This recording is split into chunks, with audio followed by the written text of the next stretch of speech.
Wê jina azad a Xwedî vîna xwe ser û ya berxwedêr, sala 2021 bi têkoşîna xwe bike sala jinên azad.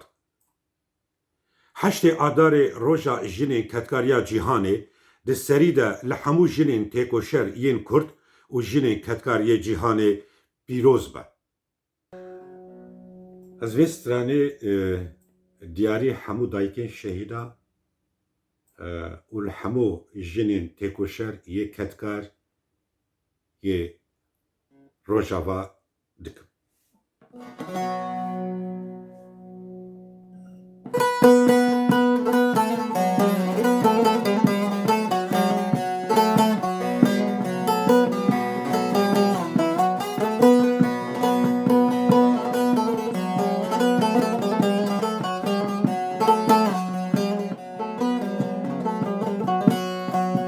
Dayê wez xatir ji te dixwazim, xwendin û zanîn we serfirazim.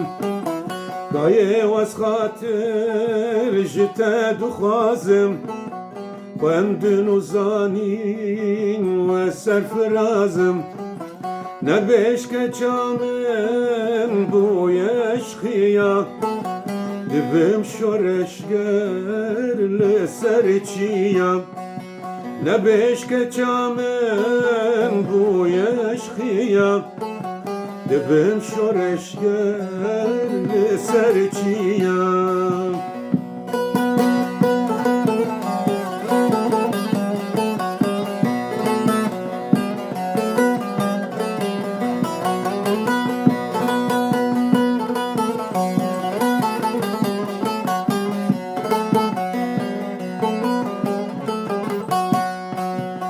Diçim serçiya serê zozanan, ji vî dilî bikim dervan kul û janan. Diçim serçiya serê zozanan, ji vî dilî bikim dervan kul û janan.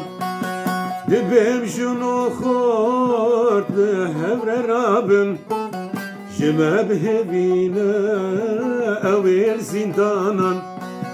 Dibim keç û xort bi hevre rabin, ji me bihêvîne ewêr zîndanan.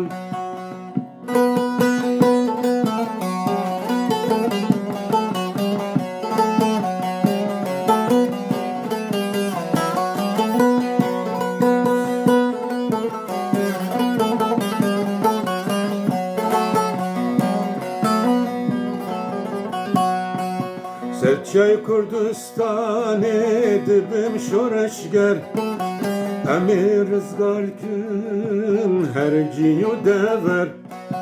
Serçay Kurdistanê dibim şoreşger, emê rizgar kim her cî û dever.